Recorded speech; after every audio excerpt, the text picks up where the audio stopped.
वालेकुम dear student, आज हम बात करते हैं क्रोमोसोम्स के हवाले से। क्रोमोसोम बेसिकली दो लफ्ज़ों से मिलके बना है, क्रोमो और सोम्स। क्रोमो का मतलब कलर्ड और सोम्स का मतलब बॉडी। तो इसको हम यूँ डिफाइन करेंगे कि coloured thread like structures which are present within the nucleus they are called chromosomes. यानी कि आप यूँ लिख सकते हैं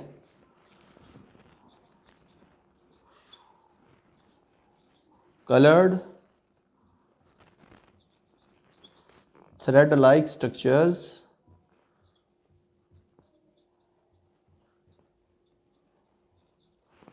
which are present in the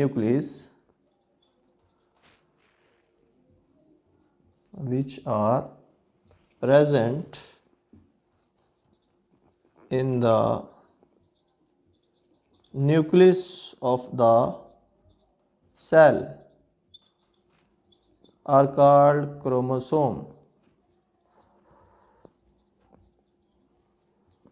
ये तो आपको अंडरस्टैंडिंग होगी कि इसके मीनिंग क्या है, क्योंकि यही जो क्रोमो और मैंने जैसा कि आपको बताया दो लफ्ज़ों से मिलकर है, क्रोमो और दूसरा यहाँ पे देखिएगा सोम्स। ये दो वर्ड है। क्रोमो का मतलब होता है बेसिकली कलर, रंगदार, और सोम्स का मतलब होता है बॉडीज़, यानी कि colour thread like structure which are present in the nucleus are called chromosome. अब क्रोमोसोम की तादाद किसी भी सेल के अंदर, जो ह्यूमन सेल की अगर हम बात करें, उसमें क्रोमोसोम की तादाद 46 है। यानी कि ये जो थ्रेड लाइक स्ट्रक्चर्स होते हैं इनकी तादाद 46 है। अगर मैं सिंपल आपके सामने एक सेल ड्रा करके आपको दिखाऊं तो थोड़ा सा आपको आइडिया क्लियर हो जाएगा कि ये एक सेल है जिसके सेंटर में अगर हम देखें तो ये न्यूक्लियस है। अब इस न्यूक्लियस के अंदर अगर हम गौर से देखें तो हमें धागानुमा साख्तें यूँ नज़र आ रही होती हैं, ऐसे ऐसे इस तरह। टोटल तादाद जो क्रोमोसोम, ये बाइवेलेंट की शक्ल में मैं दिखा रहा हूँ आपको। तो अगर इसको हम बाहर निकाल के देखें तो आपने अक्सर जो बुक्स के अंदर क्रोमोसोम की जो डायग्राम देखी होगी वो कुछ इस हवाले से देखी होगी, ऐसे ऐसे स्ट्रक्चर बने होते हैं। तो ये एक क्रोमोसोम की मैंने आपके सामने डायग्राम ड्रॉ की है। तो ये क्रोमोसोम मोनोवेलेंट की शक्ल में हो सकते हैं, जिस तरह आपने देखा होगा बाज़ बुक्स में ऐसे क्रोमोसोम भी बना होता है। ये मोनोवेलेंट है और ये बाइवेलेंट है, और ये टेट्राहेड की शेप में भी आपने देखा होगा ऐसे क्रोमोसोम। ये देखिएगा, तो ये टेट्राहेड की फॉर्म है, ये इसकी मोनोवेलेंट फॉर्म है, ये है बाइवेलेंट,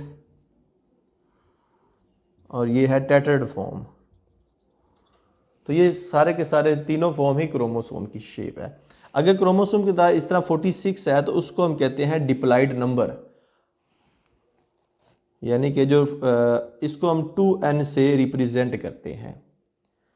और अगर क्रोमोसोम पेयर की शक्ल में हो, होमोलोगस पेयर की शक्ल में, तो फिर तादाद जो हमारे पास आती है 23, तो उसको हम बोल देते हैं ये हिप्लॉइड नंबर है। तो टोटल नंबर जो क्रोमोसोम है वो 46 है, जिसको डिप्लॉइड नंबर और 2n से रिप्रेजेंट करते हैं। और हिप्लॉइड सेल के अंदर यानी गैमीट सेल के अंदर जो क्रोमोसोम की तादाद हाफ हो जाती है, निसफ होती है, 23 होती है, उसको हम कहते हैं हिप्लॉइड नंबर या हिप्लॉइड सेल कहते हैं। अब ये डिप्लॉइड और हिप्लॉइड सेल क्या होते हैं? तो अगर आप देखें जो माइटोसिस के नतीजे में सेल बनते हैं, आपने पढ़ा होगा कि माइटोसिस में 1 से 4 सेल बनते हैं और उनमें क्रोमोसोम की तादाद कांस्टेंट रहती है। यानी कि अगर पेरेंट सेल में 46 है तो जो 4 डॉटर सेल बनते हैं उनमें भी 46 ही रहती है। इसको हम कहते हैं माइटोसिस।